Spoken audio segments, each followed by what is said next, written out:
નમસ્કાર વિદ્યાર્થી મિત્રો, કેમ છો? મજામાં? વર્લ્ડ ઇનબોક્સ એકેડેમીના ડિજિટલ પ્લેટફોર્મમાં આપ સર્વેનું હાર્દિક સ્વાગત છે. વાલા મિત્રો, આપણી જે ફ્રી બેન્ચ એની અંદર ઇતિહાસમાં આજે આપણે બે ધર્મ ભણવાના છે.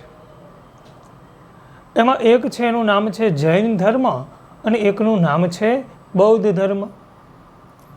તો આપણે આ બંને ધર્મોનો પરિચય આજના લેક્ચરની અંદર લેવો છે. તો પહેલાં આની અંદર આપણે ભણવા જઈ રહ્યા છીએ જેનું નામ છે જૈન ધર્મ. તો જોઈએ આપણે મિત્રો જૈન ધર્મ. ચાલો હવે જો આપણે જૈન ધર્મની વાત કરીએ તો જૈન ધર્મનો પહેલાનો બેઝિક પરિચય ત્યાંથી આપણે શરૂઆત કરશું. તો જોઈએ આપણા લેક્ચરની અંદર આજે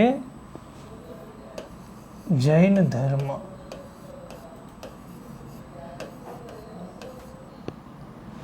મિત્રો, પહેલા તો આપણને એક પ્રશ્ન પૂછે, આ જૈન ધર્મ છે એના સ્થાપક કોણ? કોણે જૈન ધર્મની સ્થાપના કરી છે? તો આપણો આન્સર આવશે કે જૈન ધર્મના સ્થાપકનું નામ છે મહાવીર સ્વામી. યાદ રાખજો, જૈન ધર્મના સ્થાપક કોણ છે? મહાવીર સ્વામી. જો ભૂલ ન પડે, જૈન ધર્મના પહેલા તીર્થંકર કે તો આપણે ઋષભદેવ લખશું, પરંતુ જ્યારે સ્થાપકની વાત આવે તો આપણો જવાબ આવશે મહાવીર સ્વામી. અને બીજું, આ જૈન ધર્મ છે એના તીર્થ માટે કયો શબ્દ વપરાય? જૈન ધર્મનું ધર્મ સ્થળ એના માટે કયો શબ્દ વપરાય? જેમ આપણે હિન્દુ ધર્મની અંદર મંદિર કહીએ છીએ, મુસ્લિમ હોય તો મસ્જિદ કહીએ છીએ, ખ્રિસ્તી ધર્મ હોય તો ચર્ચ કહીએ છીએ, શીખ ધર્મ હોય તો એને આપણે ગુરુદ્વારા કહીએ છીએ. તો પછી જૈન ધર્મના ધર્મ સ્થળને શું કહેવાય? તો આપણે લખી શકાય કે એના ધર્મ સ્થળ માટે શબ્દ છે દેરાસર, અથવા તો આપણે અહીંયા લખી શકીએ જિનાલય. યાદ રાખજો, શું લખાય? દેરાસર અથવા જિનાલય. પરંતુ મિત્રો, જૈન ધર્મનો ધર્મ ગ્રંથ કયો? શું લખાય? તો આપણે લખી શકીએ એના ધર્મ ગ્રંથનું નામ છે આગમ. આગમ જે છે એ જૈન ધર્મનો ધર્મ ગ્રંથ છે. પણ વાલા મિત્રો, ક્યાંક એવો પ્રશ્ન પૂછે કે જૈન ધર્મનું ઉદ્ભવ સ્થળ કયું? જૈન ધર્મનો ઉદ્ભવ ક્યાં થયો હતો? તો આપણે લખી શકીએ કે જૈન ધર્મનું જે ઉદ્ભવ સ્થળ છે એનું નામ છે કલિંગ. કલિંગ કહેતા હાલનું ઓડિશા, જેને આપણે જૈન ધર્મના ઉદ્ભવ સ્થળ તરીકે ઓળખીએ છીએ. પણ મિત્રો, પ્રાચીન જૈન મઠને શું કહેવાય? તો એના માટે આપણી આગળ શબ્દ છે બસદી. સમજો, પ્રાચીન જૈન મઠ એને આપણે શું કહીએ છીએ? બસદી તરીકે ઓળખીએ છીએ. પણ જૈન ધર્મની ફિલોસોફી કહેતા જૈન ધર્મનું જે તત્વજ્ઞાન છે એને શું કહેવાય? તો મિત્રો યાદ રાખજો, એના માટે શબ્દ છે સ્યાદવાદ અથવા તો અનેકાંતવાદ. તો પહેલા તો તમે આટલું બેઝિક માહિતી મગજમાં નાખો કે જૈન ધર્મ છે એના સ્થાપક કોણ છે? મહાવીર સ્વામી. એના ધર્મ સ્થળને શું કહેવાય? દેરાસર અથવા તો જિનાલય કહેવાય. એના ધર્મગ્રંથ માટે શબ્દ છે આગમ. પછી પ્રાચીન જૈન મઠ હોય એને બસદી કહેવાય. જૈન ધર્મનું ઉદ્ભવ સ્થળ એટલે કલિંગ છે. અને જૈન ધર્મનું તત્વજ્ઞાન જેના માટે શબ્દ છે સ્યાદવાદ અથવા તો અનેકાંતવાદ. તો આટલું બધાને ક્લિયર થયું હશે. પણ મિત્રો ક્યાંક આપણને એવું પૂછે કે જૈન ધર્મની અંદર કેટલા તીર્થંકર આવે, ત્યાંથી આપણે આગળની શરૂઆત કરીએ. જૈન ધર્મમાં કેટલા તીર્થંકર આવશે? તો આપણે લખી શકીએ કે મિત્રો જૈન ધર્મની અંદર 24 તીર્થંકર આવે. કેટલા આવશે? 24. પણ 24 માંથી મિત્રો આજે આપણે 6 તીર્થંકરની માહિતી મેળવીએ છીએ. એ 6 તીર્થંકર કયા કે જે આપણી એક્ઝામની દ્રષ્ટિએ ખૂબ મહત્વના છે? તો મિત્રો ચલો એની અંદર વ્યવસ્થિત વિગતવાર આપણે છણાવટ કરશું. જૈન ધર્મના પ્રથમ તીર્થંકર જે છે એનું નામ છે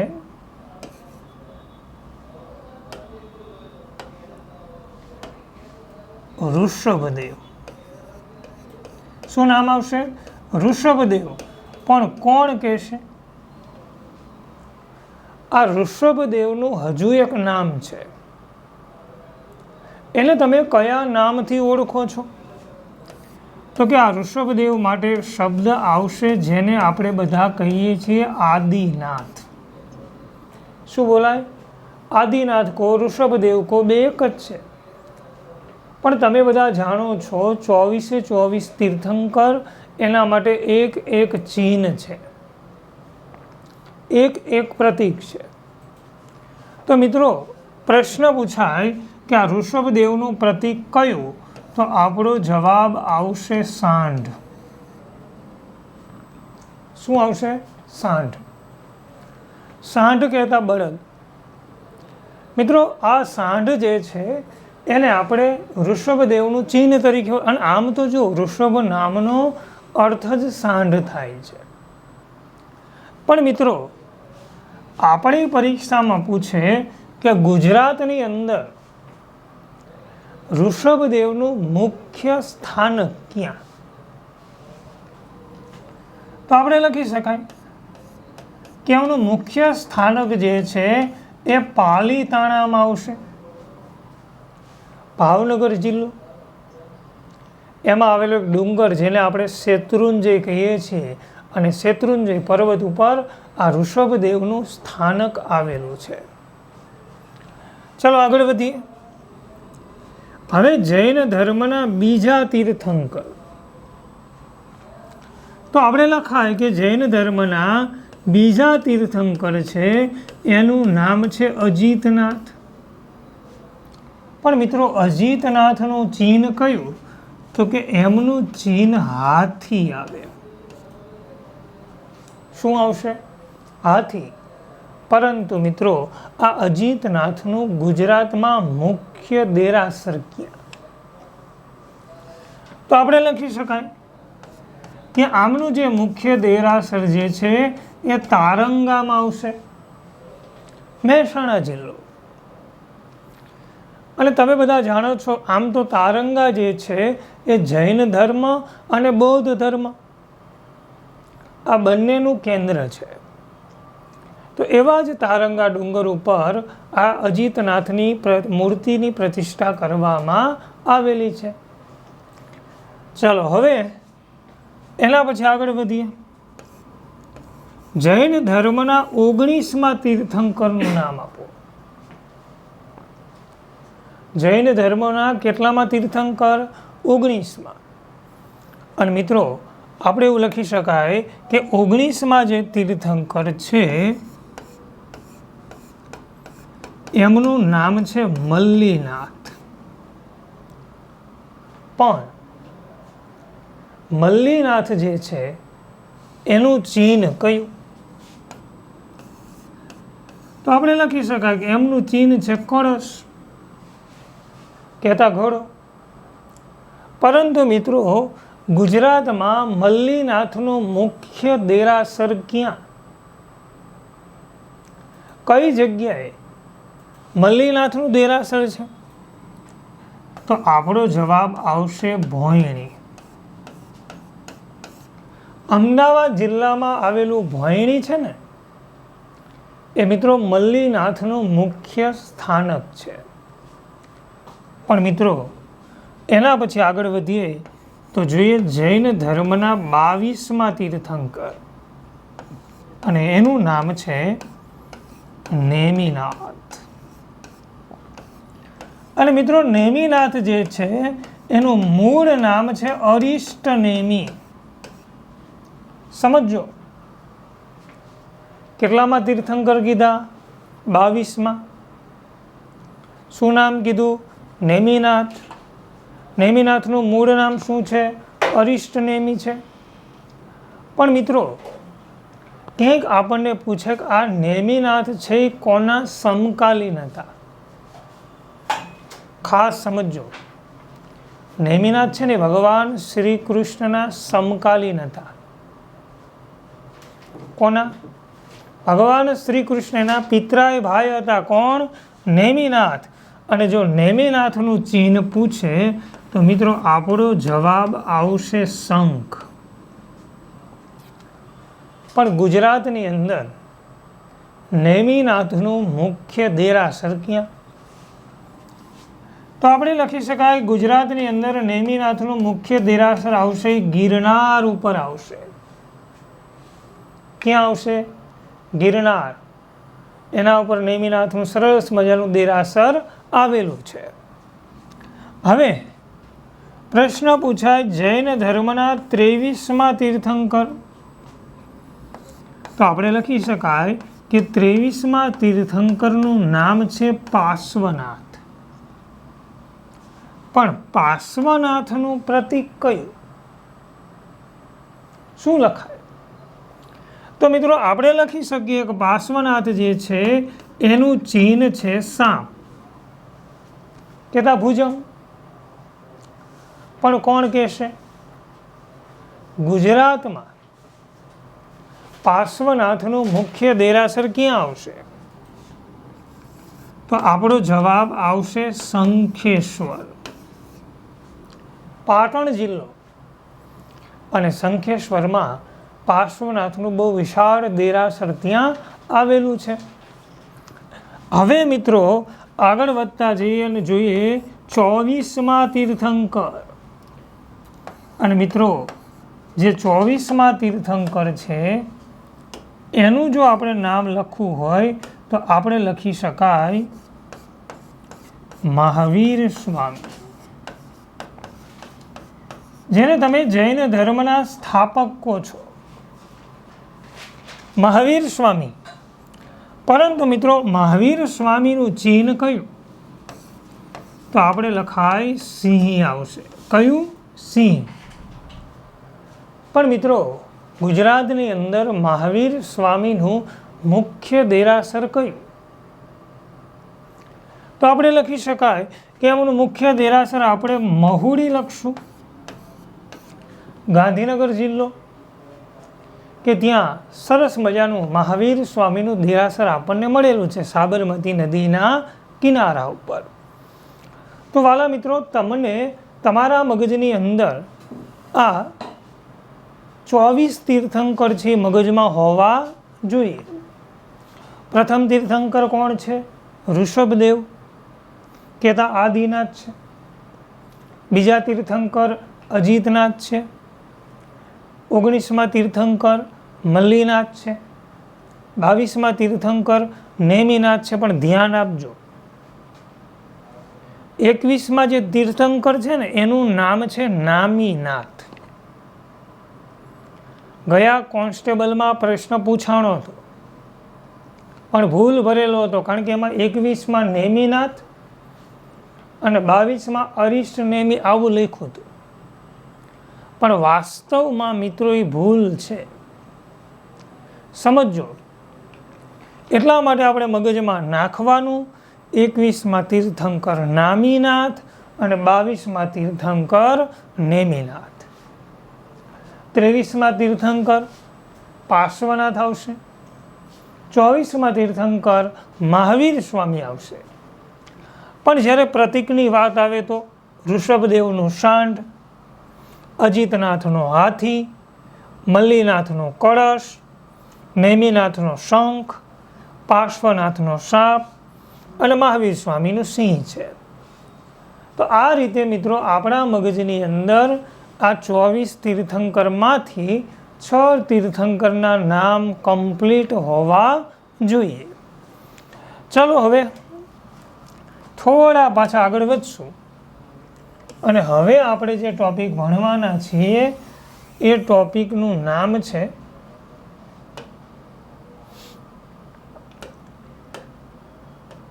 પાંચ મહાવ્રત. 5 મહાવ્રત.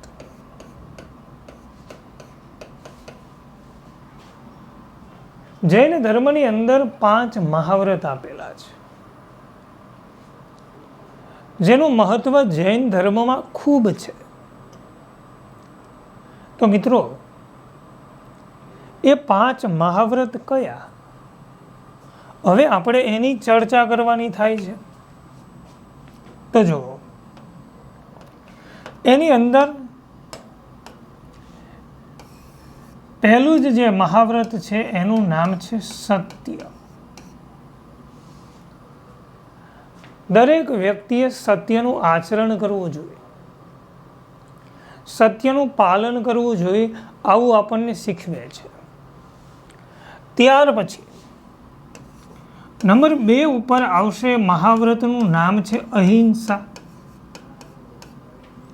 સાહેબ, જૈન ધર્મમાં તો આનું બહુ મોટું મહત્વ છે અને એ જ રીતે આપણા હિન્દુ ધર્મમાં પણ મહત્વ છે. યાદ કરો ઉપનિષદનું એ વાક્ય, આગળ આપણે ભણી ગયા છીએ, અહિંસા પરમો ધર્મ. જેમ હિન્દુ ધર્મની અંદર અહિંસાનું મહત્વ છે એ જ રીતે જૈન ધર્મમાં પણ અહિંસાનું બહુ મહત્વ છે કે જીવ પ્રાણી માત્ર એની હિંસા ન થાય એનું ધ્યાન રાખવું પડશે. નંબર 3 અસ્તે. હવે આપણને થાય કે અસ્તેનો મતલબ શું થશે, તો કે એનો મતલબ થાય ચોરી ન કરવી. સાહેબ, આ બહુ મહત્વનું મહાવ્રત છે. કોઈ દિવસ આપણા મગજની અંદર પરાઈ વસ્તુને લેવાની ઈચ્છા ન હોવી જોઈએ. એ આપણું કેરેક્ટર છે, એ આપણો ચારિત્રનો ગુણ છે. અને જૈન ધર્મમાં પણ આ શીખવામાં આવ્યું છે કે તમે અસ્તેનું પાલન કરો. કોઈ પણ વસ્તુ પદાર્થની ચોરી ક્યારેય કરશો નહીં, આ આપણને શીખવે છે. નંબર 4 અપરિગ્રહ. તો કે અપરિગ્રહનો મતલબ, તો કે આનો મતલબ થાય છે સંગ્રહ ન કરો. યાદ કરો તમે કોરોનાની એ સ્થિતિ, જેની અંદર ઘણી બધી વસ્તુઓની સંગ્રહખોરી કરી એને કાળા બજારની અંદર વેચવામાં આવતું હતું. જૈન ધર્મ આનો સદંતર વિરોધ કરે છે કે કોઈ પણ વસ્તુ પદાર્થ હોય એની ક્યારેય ચોરી ન કરશો, આવું આપણને શીખવે છે. અને જેટલી જરૂર હોય એટલી જ વસ્તુનો ઉપયોગ કરો, જેને અપરિગ્રહ કહેવાય. અને મિત્રો 5મું જે મહાવ્રત છે એનું નામ છે બ્રહ્મચર્ય. બ્રહ્મચર્ય આનું પણ બહુ મહત્વ છે, કારણ કે એક ઓજસ છે, એક શક્તિ છે, તેજ છે. એટલા માટે જૈન ધર્મની અંદર બ્રહ્મચર્યને પણ મહત્વ આપ્યું છે. પણ મિત્રો એક વસ્તુ ખાસ નોટ કરજો, આગળના જે 4 મહાવ્રત છે, કેટલા? 4. તો કે આ 4 મહાવ્રત આપણને પાર્શ્વનાથ દ્વારા આપવામાં આવ્યા છે. કોના દ્વારા? પાર્શ્વનાથ. જ્યારે બ્રહ્મચર્ય નામનું મહાવ્રત આપણને મહાવીર સ્વામી દ્વારા આપવામાં આવ્યું છે. ખાસ ધ્યાન આપજો. સત્ય, અહિંસા, અસ્તેય, અપરિગ્રહ, આ 4 કોને આપ્યા છે? તો કે પાર્શ્વનાથે. અને છેલ્લું જે બ્રહ્મચર્ય છે એ આપણને મહાવીર સ્વામી આપે છે. ચાલો મિત્રો, અહીંયાથી થોડા આપણે આગળ વધશું અને હવે જવું છે જૈન ધર્મની અંદર આગળ. અને એ ટોપિક જે છે એનું નામ છે જૈન ધર્મના ત્રિરત્નો. પહેલા તો મને કહો, ત્રિનો મતલબ શું થશે? તો આપણે લખી શકાય, ત્રિનો મતલબ થશે 3. 3 રત્નો જેને ત્રિરત્નો કહેવાય. પણ એ ત્રિરત્નો કયા કયા? તો એમાં એક આવશે સમ્યક દર્શન. બીજું આવશે જેનું નામ છે સમ્યક જ્ઞાન. અને મિત્રો ત્રીજું આવશે જેને આપણે બધા કહીએ છીએ સમ્યક ચારિત્ર. સમ્યકનો મતલબ થશે સારું, સારું જોવું, સારું જ્ઞાન મેળવો અને ચારિત્ર જે છે એ સારું રાખો. તો આને ત્રિરત્નો કહેવાય. કયા કયા? સમ્યક જ્ઞાન, સમ્યક દર્શન અને સમ્યક ચારિત્ર. તો આ પરીક્ષાની અંદર અવારનવાર આ મુદ્દો આપણને પૂછાય છે. તો આ મુદ્દો આપણને ક્લિયર હોવો જોઈએ. અને હવે મિત્રો એના પછી જો એક વસ્તુ આગળ વાત કરું તમને, તો એ આવશે જેનું નામ છે જૈન ધર્મની 2 સંગતિ. પહેલા તો મને કહો, સંગતિનો મતલબ શું થાય? સભા થાય. તો કે જૈન ધર્મની અંદર 2 મોટી મોટી સંગતિ મળે છે. તો આપણો પ્રશ્ન આવે કે ભાઈ કઈ કઈ? તો જો એને આપણે સમજીએ, આ બાજુ લખશું. પ્રથમ જૈન સંગતિ અને આ બાજુ લખીએ દ્વિતીય જૈન સંગતિ. 2 મોટી મોટી સભાઓ મળેલી જેને આપણે બધા સંગતિના નામથી ઓળખીએ છીએ. તો મિત્રો આપણે બંને જે સંગતિ છે એનો વ્યવસ્થિત પરિચય લેવો છે. પહેલો તો પ્રશ્ન એ આવે કે પ્રથમ જૈન સંગતિ કઈ સાલમાં મળે છે? તો આપણે લખી શકાય ઈસવીસન પૂર્વે 298.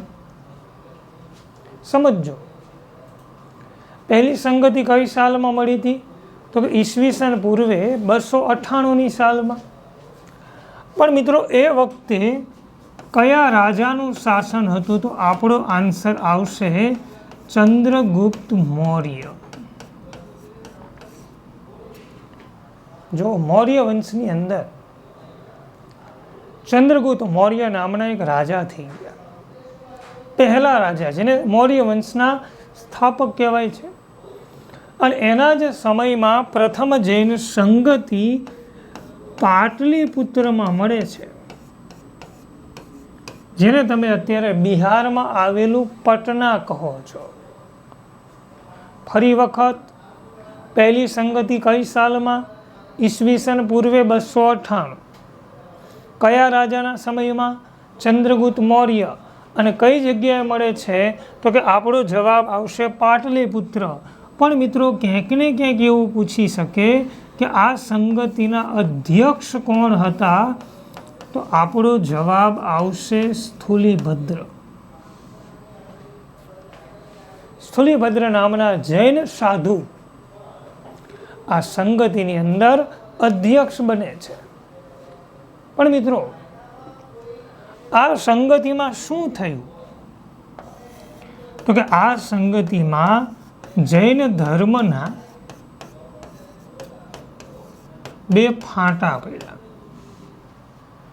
અથવા તો તમે જૈન ધર્મના જેને બે પંથ કહો છો, ફાંટા, એ આ પ્રથમ જૈન સંગતિમાં પડે છે. પણ એ બે ફાંટા કયા કયા? તો જો એની અંદર એક આવશે શ્વેતાંબર અને બીજો એનો પંથ છે, એનું નામ છે દિગંબર. આવા બે ફાંટા ચંદ્રગુપ્ત મૌર્યના સમયમાં પડે છે. સમજો, કોના સમયમાં? ચંદ્રગુપ્ત મૌર્યના સમયમાં. કયા કયા બે પંથ? શ્વેતાંબર અને દિગંબર. પણ શ્વેતાંબર એટલે જે શ્વેત વસ્ત્રો ધારણ કરે છે એને શ્વેતાંબર કહેવાય. પરંતુ જે દિશારૂપી વસ્ત્રો પહેરે છે, જે વસ્ત્રો ધારણ નથી કરતા, એને દિગંબર કહેવાય. આવા બે પંથ મિત્રો આ ચંદ્રગુપ્ત મૌર્યના સમયમાં પહેલી સંગતિમાં પડે છે. અને સાથે સાથે આ પહેલી સંગતિ છે ને, એમાં 12 જેટલા આગમનું મૌખિક રચના કરવામાં આવી હતી. આ પણ ધ્યાનમાં રાખજો. આગમ જો અત્યારે 45 જેટલા છે,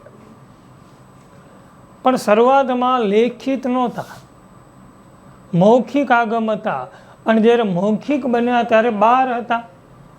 અને મૌખિક આગમોની રચના મિત્રો પ્રથમ જૈન સંગતિમાં થાય છે. આટલું આપણને ચોક્કસપણે ક્લિયર હોવું જોઈએ. હવે એના પછી મારે આગળ વધવું છે અને જોઈએ આપણે દ્વિતીય જૈન સંગતિ. મિત્રો દ્વિતીય જૈન સંગતિ જે છે એ ઈસવીસન 512માં મળે છે. ભૂલ ન થવી જોઈએ. અહીંયા ઈસવીસન પૂર્વે છે, અહીંયા ઈસવીસન છે. તો આપણને આટલો ખ્યાલ હોવો જોઈએ કે અહીંયા ઈસવીસન 512 આવશે. મિત્રો અહીંયા કયા રાજાના સમયમાં મળે છે? તો આપણો જવાબ આવશે ધ્રુવસેન પહેલો. સમજો, કયો રાજા આવશે? ધ્રુવસેન પહેલો મૈત્રક વંશનો રાજા છે. પરંતુ મિત્રો આ સંગતિ કઈ જગ્યાએ મળે છે? તો આપણો જવાબ આવશે વલભી. ક્યાં? વલભીની અંદર, ભાવનગર જિલ્લામાં આવેલું વલભી. તમે બધા જાણો છો મૈત્રક વંશની શું હતી? રાજધાની હતી. પણ અહીંયા આચાર્ય કોણ હતા? તો આપણો જવાબ આવશે દેવાર્ધી શ્રમાશ્રવણ. સમજો કોણ છે આચાર્ય અધ્યક્ષ પદે? દેવાર્ધી શ્રમાશ્રવણ. પણ અહીંયા થયું શું? તો કે આ સંગતિની અંદર 45 આગમોનું સંપાદન કરવામાં આવ્યું. જોજો, ભૂલ ન થવી જોઈએ. જ્યારે મૌખિક આગમોની રચના થઈ ત્યારે 12 જ હતા, પરંતુ જ્યારે એને લખવામાં આવ્યા ત્યારે કેટલા બન્યા? 45. સંપાદન કરવું મતલબ લખવામાં આવ્યા, જેને આપણે લિપિબદ્ધ કર્યા એવું પણ કહી શકીએ. ત્યારે મિત્રો 45. તો આ બે જૈન સંગતિ આપણા મગજમાં અચૂકપણે હોવી જોઈએ.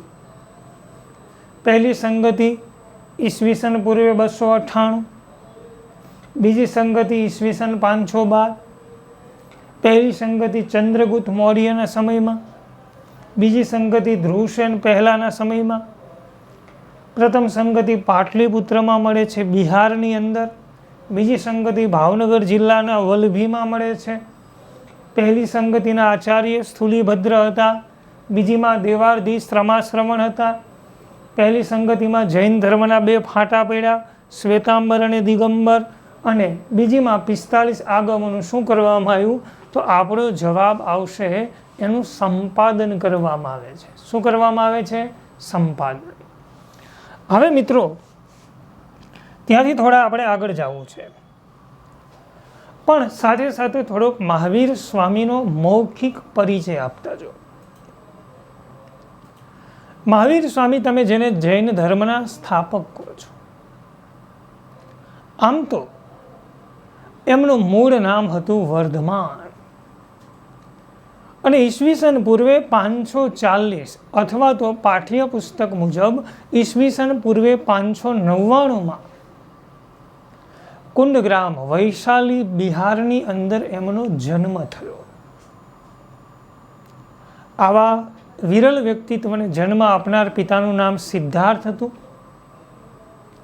માતાનું નામ ત્રિશલા દેવી હતું, જ્યારે પત્નીનું નામ યશોદા હતું. મિત્રો, એમને એક દીકરી હતી જેનું નામ પ્રિયદર્શના, એક બહેન હતી જેનું નામ હતું સુદર્શના, એક ભાઈ હતા જેનું નામ હતું નંદીવર્ધન. પરંતુ મિત્રો એમ પૂછે કે એમના જમાઈનું નામ હતું જામાલી. થોડા સમય પછી જામાલી પણ મહાવીર સ્વામીના પહેલા શિષ્ય બની ગયા.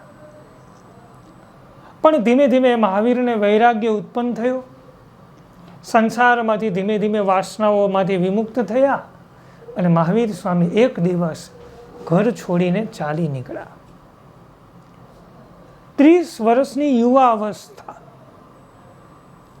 ઘર છોડી દીધું, જંગલની અંદર 12 વર્ષ સુધી એને તપસ્યા કરી, અને અંતે બોધિ ગયાની અંદર મિત્રો રુજુપાલિકા નદી વહે, અને નદીના કિનારે એક શાલનું વૃક્ષ હતું, અને શાલના વૃક્ષ નીચે મહાવીર સ્વામીને જ્ઞાન મળે છે.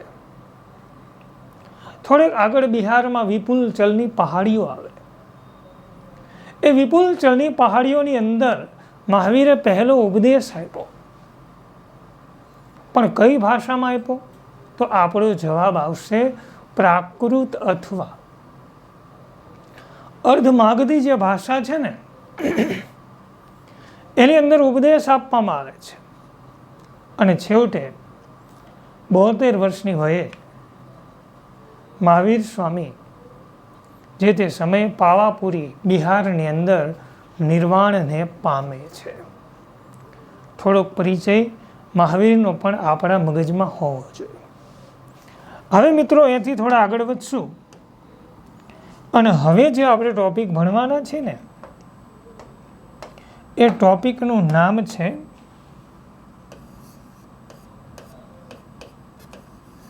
બૌદ્ધ ધર્મ.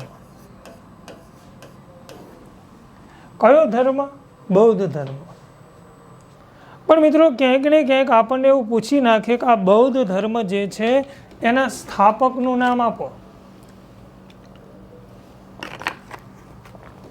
શું લખશો?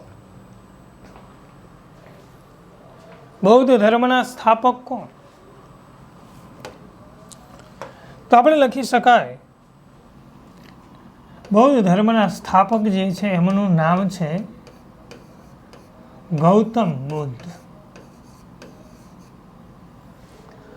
પણ બૌદ્ધ ધર્મનો ધર્મ ગ્રંથ કયો? તો આપણે લખી શકાય કે એના ધર્મ ગ્રંથનું નામ છે ત્રિપિટક. પણ જો ત્રિનો મતલબ થશે 3, 3 પીટક એટલે ત્રિપિટક. પણ એમાં કયા કયા આવે? તો કે એમાં એક લખાય સુત પીટક, એકનું નામ છે વિનય પીટક અને ત્રીજાનું નામ છે અભિધમ પીટક. કેટલા પીટક આવ્યા? 3. કયા કયા? સૂત પીટક, વિનય પીટક, અભિધમ પીટક. અને આ ત્રિપીટકને આપણે બૌદ્ધ ધર્મનો શું કહીએ છીએ? ધર્મગ્રંથ કહીએ છીએ. પણ મિત્રો, બૌદ્ધ ધર્મનું પૂજા સ્થળ, ધર્મ સ્થળ, એના માટે કયો શબ્દ શું કહેવાય? તો આપણે લખી શકાય એને પેગોડા કહેવાય. અને પેગોડાનો મતલબ થશે ચૈત્ય. જો બૌદ્ધ ધર્મ આવે ને, અમુક શબ્દો મગજમાં આવવા જોઈએ. હવે આપણને થાય કયા કયા શબ્દો? તો એમાં એક શબ્દ છે ને, એ ચૈત્ય આવશે.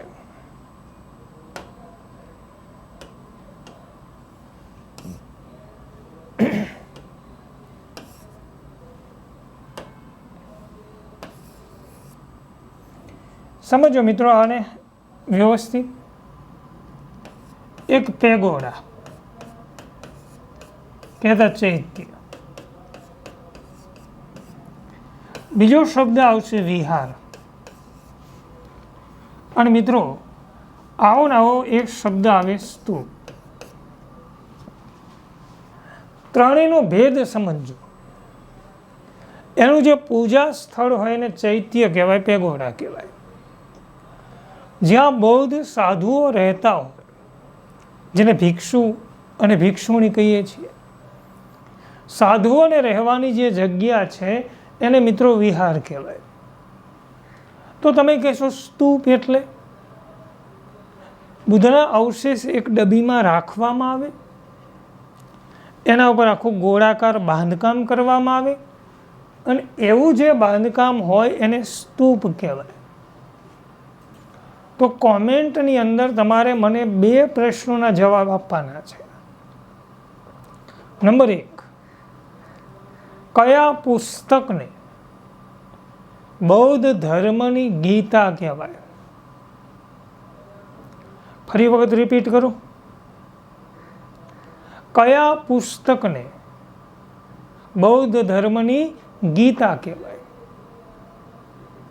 તો મિત્રો, આપણો જવાબ આવશે ધમ્મપદ. કયું? ધમ્મપદ. પણ મિત્રો,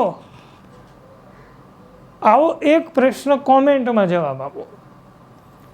કયા પુસ્તકને બૌદ્ધ ધર્મની રામાયણ કહેવાય? કોમેન્ટની અંદર જવાબ આપો. બૌદ્ધ ધર્મની રામાયણ આપણે કયા પુસ્તકને કહીએ છીએ? તો આટલું સમજાણું તમને. બૌદ્ધ ધર્મના સ્થાપક ગૌતમ બુદ્ધ, ધર્મગ્રંથ છે એનો ત્રિપીટક છે, ધર્મસ્થળને પેગોડા અથવા ચૈત્ય કહેવાય છે. પણ સાથે સાથે ગૌતમ બુદ્ધનો થોડોક પરિચય લેતા છે. આમ તો ગૌતમ બુદ્ધ એનું મૂળ નામ સિદ્ધાર્થ, ઈસવીસન પૂર્વે 563 અને પાઠ્યપુસ્તક મુજબ ઈસવીસન પૂર્વે 566 નેપાળની અંદર એક સરસ મજાનું કપિલવસ્તુ નામનું નગર, અને નગરની બાજુમાં એક લુંબિનીનું વન, અને વનની અંદર એક સાલનું વૃક્ષ, અને સાલના વૃક્ષ નીચે બુદ્ધનો જન્મ થયો. પિતાનું નામ આપણને પૂછાય તો શુદ્ધોધન, માતા એના મહામાયા, પણ પાલક માતા પૂછે તો પ્રજાપતિ ગૌતમી. બુદ્ધ થોડા મોટા થયા એટલે યશોધરા સાથે એના લગ્ન થયા. પણ એમણે એક દીકરાનો જન્મ થયો, અને એ જ દીકરાનું નામ રાહુલ. એના ભાઈનું નામ હતું દેવદ્રથ. પરંતુ વિધિની અંદર લખાઈને આવેલું કે બુદ્ધ ભવિષ્યમાં મહાન સંત થશે, એકવાર નગર વિચરણની અંદર એને એક વૃદ્ધને જોયો, એક રોગીને જોયો. એને વૈરાગ ઉત્પન્ન થયો. વહેલી સવારે કંથક નામનો ઘોડો અને છન્ન નામના સાથી અનુમા નદી સુધી વળાવવા આવ્યા અને 29 વર્ષની વયે બુદ્ધ ગૃહ ત્યાગ કરીને નીકળી ગયા. મિત્રો, 6 વર્ષ સુધી તપસ્યા કરી અને મિત્રો જે તે સમયે બુદ્ધને ત્યાર પછી જ્ઞાન પ્રાપ્ત થાય છે. બોધિ ગયાની અંદર નિરંજના નામની નદી, અને નદીના કિનારે એમ કહેવાય છે પીપળાનું વૃક્ષ. પીપળાના વૃક્ષને જે બુદ્ધને શું પ્રાપ્ત થયું? જ્ઞાન પ્રાપ્ત થાય છે. અને છેવટે બુદ્ધ જે છે એ જ્ઞાન મળતા પોતે ઉપદેશ આપે છે. પહેલો ઉપદેશ ક્યાં આપ્યો? તો કે પહેલો ઉપદેશ સારનાથની અંદર આપે છે, જેને આપણે ધર્મચક્ર પ્રવર્તન સ્થળ કહીએ છીએ. અને છેવટે એ ઉપદેશ છે કઈ ભાષામાં આપ્યો એવું પૂછાય તો જવાબ આવશે પાલી. અને 80 વર્ષની ઉંમરે ઉત્તર પ્રદેશના કુશીનારાની અંદર બુદ્ધ નિર્વાણને પામે છે. પણ મિત્રો, થોડા આપણે અહીંયાથી આગળ વધશું અને બુદ્ધની જીવન ઘટનાના કેટલાક પ્રતીકોની ચર્ચા કરું. સમજો. જોઈએ બુદ્ધના જીવન ઘટનાના પ્રતીક.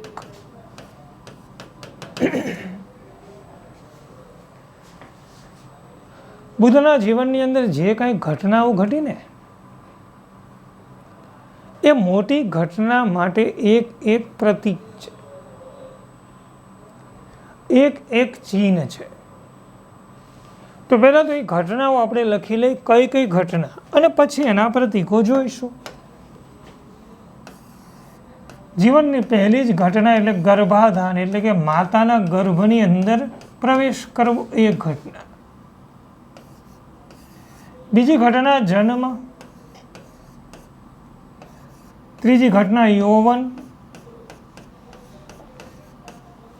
બુદ્ધના જીવનની ચોથી ઘટના, જેને તમે ગૃહ ત્યાગ કહો છો. પાંચમી ઘટના એટલે કે જ્ઞાન પ્રાપ્તિ કહો છો. છઠ્ઠી ઘટના જેને તમે ઉપદેશ કહી શકો. અને જીવનની છેલ્લી ઘટના જેને નિર્વાણ કહેતા મૃત્યુ કહો છો. મિત્રો, આ 7 ઘટનાઓ તમારે યાદ રાખવાની છે. પહેલું તો ગર્ભાધાન. અને મિત્રો, આ ગર્ભાધાન છે ને, એના માટેનું જે પ્રતીક છે એ હાથી છે. તો પછી જન્મ માટેનું પ્રતીક કમળ છે. યૌવન માટે સાંઢ આવશે. યૌવનનું પ્રતીક સાંઢ છે. જ્યારે ગૃહ ત્યાગ માટેનું પ્રતીક ઘોડો છે. જ્ઞાન પ્રાપ્તિ એના માટેનું પ્રતીક પીપળો છે. ઉપદેશ એના માટેનું પ્રતીક ધર્મચક્ર છે.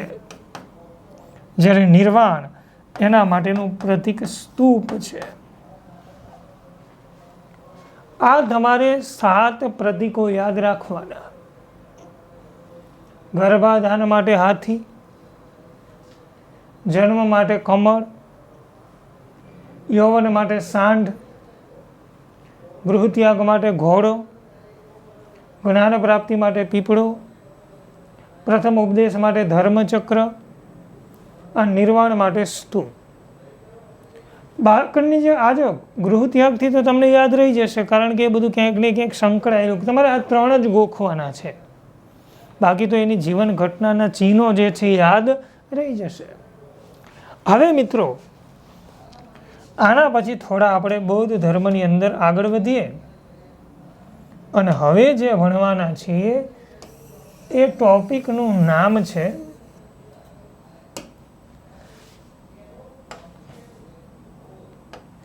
બૌદ્ધ ધર્મની 4 સંગતિ, જેમ આપણે જૈન ધર્મમાં 2 સંગતિ ભણ્યા,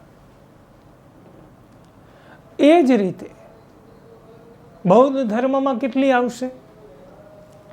તો કે 4 સંગતિ આવશે. એ 4 સંગતિનો પરિચય હવે આપણે લેવો છે. ચલો દરેક મિત્રો ખાસ ધ્યાન આપશું. નંબર 1, પ્રથમ બૌદ્ધ સંગતિ કઈ સાલમાં મળે? તો આપણો જવાબ આવશે ઈસવીસન પૂર્વે 483. પણ મળશે ક્યાં? તો કે રાજગૃહમાં મળશે, જે હાલમાં બિહારમાં આવેલું છે. પણ મિત્રો કયા રાજા હતા એ વખતે? તો એ વખતે અજાતશત્રુ નામનો રાજા હતો અને એના સમયની અંદર આ સંગતિ મળે છે. પણ મિત્રો આ સંગતિમાં અધ્યક્ષ કોણ હતા? તો આપણો જવાબ આવશે મહાકશ્યપ. કોણ છે મહાકશ્યપ? જો નંબર 1 કઈ સાલમાં? ઈસવીસન પૂર્વે 483. ક્યાં મળે છે? રાજગૃહ. કયા રાજાના સમયમાં? અજાતશત્રુ. અધ્યક્ષ કોણ છે? મહાકશ્યપ હતા. પણ મિત્રો આમાં થયું શું? તો કે જો આપણે આગળ 3 પીટક ભણ્યા, સૂત પીટક, વિનય પીટક અને અભિધમ પીટક. એમાંથી સૂત પીટક અને વિનય પીટક છે ને, એની રચના આમાં થાય છે. ચલો હવે નંબર 2, બીજી બૌદ્ધ સંગતિ, અને આ મળશે ઈસવીસન પૂર્વે 383માં. પણ કઈ જગ્યાએ? તો આપણો આન્સર આવશે વૈશાલી નગરમાં. બિહારની અંદર એક વૈશાલી નામનું નગર, અને ત્યાં મળે છે. પણ કયો રાજા આવશે? તો કે આ સંગતિ કાલાશોક નામના રાજાના સમયમાં મળે છે. પણ અધ્યક્ષ તો આપણે લખી શકાય કે આમાં અધ્યક્ષ આવશે સર્વકામી. પણ શું થયું? બૌદ્ધ ધર્મની અંદર અલગ અલગ સંપ્રદાય આવે છે. એમાં એક સંપ્રદાય આવશે થેરાવાદી. એનો જન્મ આ બીજી સંગતિની અંદર થાય છે. નંબર 3, ત્રીજી બૌદ્ધ સંગતિ ઈસવીસન પૂર્વે 250-51ની સાલમાં મળે છે. પણ આ સંગતિ ક્યાં? તો આપણો જવાબ આવશે પાટલીપુત્ર, જે પણ બિહારની અંદર આવેલું છે. અને આ સંગતિ આપણા માટે મોસ્ટ આઈએમપી છે. કયો રાજા હતો? તો આપણો જવાબ આવશે અશોક નામનો રાજા. પણ મિત્રો અધ્યક્ષ કોણ? તો આપણો આન્સર આવશે આ સંગતિના અધ્યક્ષ હતા મોગલી પુત્ર તિષ્ય. મોગલી પુત્ર તિષ્ય જે છે એ આ સંગતિના શું હતા? અધ્યક્ષ હતા. પણ શું થયું? તો યાદ કરો, ત્રીજું પીટક એટલે અભિધમ પીટક, એની રચના આમાં થાય છે. પણ મિત્રો હવે જોઈએ આપણે ચોથી બૌદ્ધ સંગતિ, જે ઈસવીસન 72માં મળે છે, કહેતા 1લી સદીમાં. પણ મિત્રો કઈ જગ્યાએ? તો આપણો આન્સર આવશે કુંડલવન. પણ કુંડલવન ક્યાં આવે? તો આપણો જવાબ આવશે જમ્મુ એન્ડ કાશ્મીર. પણ કયા રાજાના સમયમાં? તો કે જો આ સંગતિ છે ને એ કનિષ્ક નામના રાજાના સમયમાં મળે છે. હમણાં જો તલાટીની અંદર આ ક્વેશ્ચનો હતા કનિષ્કના. પણ મિત્રો અધ્યક્ષ તો કે અહીંયા વસુમિત્ર નામના વ્યક્તિ જે છે એ અધ્યક્ષ તરીકે બિરાજમાન હતા. પણ મિત્રો આ સંગતિ છે એમાં શું થયું તો કે જે આમાં બૌદ્ધ ધર્મના બે ફાંટા પડી ગયા. પણ કયા કયા તો કે એક મહાયાન આવશે, એક હીનયાન આવશે. અને હમણે આપણે એ બંને પંથ, બંને ફાંટાઓને ભણવા છે. તો પહેલાં તો આપણા મગજની અંદર આ ચાર સંગતિ રમવી જોઈએ. પહેલી ઈસવીસન પૂર્વે 483 રાજગૃહમાં અજાતશત્રુ એ વખતે રાજા હતો, મહાકશ્યપ અધ્યક્ષ હતા. બીજી ઈસવીસન પૂર્વે 383માં વૈશાલી કાલાશોક રાજા હતો, સર્વકામી અધ્યક્ષ હતા. ત્રીજી ઈસવીસન પૂર્વે 250-51માં પાટલીપુત્રની અંદર સમ્રાટ અશોકના સમયમાં મોગલીપુત્ર તિષ્યજના અધ્યક્ષ હતા. ચોથી ઈસવીસન 72માં એ વખતે મિત્રો કુંડલવન જમ્મુ કાશ્મીરમાં કનિષ્કના સમયમાં મળે છે. અને એ વખતે અધ્યક્ષ પૂછે તો આપણો જવાબ વસુમિત્ર આવે. પણ મિત્રો હવે મેં હમણાં તમને જેમ વાત કરી, બૌદ્ધ ધર્મની અંદર અલગ અલગ બે જેટલા ફાંટા હતા, પંથ હતા. હવે એ બંને જે પંથ છે એનો પરિચય આપણે લેવાનો થાય છે. ચાલો જોઈએ બે પંથ. તો એના માટે એક સરસ મજાનો ચાર્ટ અહીંયા દોરશું. બૌદ્ધ ધર્મના બે પંથ. એમાં આ બાજુ લખશું આપણે જેનું નામ છે મહાયાન. શ્વેતાંબર લખાઈ જાય છે. શું લખાય છે અહીંયા? મહાયાન. અને અહીંયા લખશું આપણે મિત્રો હીનયાન. આવા બે પંથ જે છે બૌદ્ધ ધર્મમાં હતા. હવે મિત્રો આપણે આ બે પંથ છે એ બંનેની વિચારધારામાં શું તફાવત છે એનો થોડો પરિચય લઈએ. આ મહાયાનવાળા છે ને એ બુદ્ધને ભગવાન માને છે.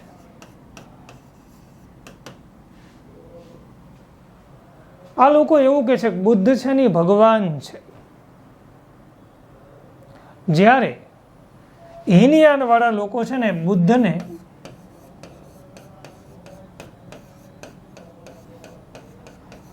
મહાપુરુષ કહે છે. એવું કે છે કે બુદ્ધ ભગવાન નથી, મહાન વ્યક્તિ છે, મહાન સંત છે. એ લોકો ભગવાન તરીકે સ્વીકારવા તૈયાર નથી. જ્યારે આ મહાયાન વાળા છે ને એ લોકો મૂર્તિ પૂજા કરે છે. કારણ કે આપણા ધર્મની અંદર કહેવામાં આવ્યું છે કે ભગવાન હોય એની મૂર્તિ પૂજા થાય. જ્યારે હીનયાન વાળા લોકો મૂર્તિ પૂજા કરતા નથી. એવું કે છે કે બુદ્ધ છે એ તો મહાપુરુષ છે, સંત છે, એની મૂર્તિ પૂજા ન હોય, આવી વિચારધારા છે. પણ મહાયાન પંથ એનો વધારેમાં વધારે ફેલાવો ક્યાં? તો આપણે લખી શકાય એમાં એક આવશે શ્રીલંકા અને બીજું મ્યાનમાર. આ બે દેશ એવા છે કે જ્યાં તમને મહાયાન પંથ વધુ જોવા મળશે. તો હીનયાન તો આ લખાય તિબેટ ચીન અને જાપાન. ત્યાં ક્યાં કીધું? તિબેટ, ચીન અને જાપાન. ત્યાં તમને હીનયાન વધુ જોવા મળશે. પણ હવે બંનેની પાછી ઉપદેશની ભાષા પણ અલગ છે. મહાયાન પંથના લોકો જે છે એ સંસ્કૃત ભાષામાં ઉપદેશ આપે છે. તો પછી હીનયાન, તો આપણે લખી શકાય આ લોકો પાલી ભાષામાં ઉપદેશ આપે છે. કઈ ભાષા? પાલી. તો મિત્રો આ રીતે બંનેની અંદર વિચારધારા પણ અલગ અલગ જોવા મળે છે. તો આજના લેક્ચરમાં બે ધર્મ, એક જૈન ધર્મ અને એક બૌદ્ધ ધર્મ, એનો વ્યવસ્થિત પરિચય મેળવ્યો છે. આવતા લેક્ચરની અંદર મળશું ત્યારે પાછી વિશેષ આગળ વાતો કરીએ અને ઇતિહાસની સમજ મેળવીએ. તમે તૈયારીમાં મથતા રહેજો, આગળ વધતા રહેજો. જય હિન્દ, જય ભારત.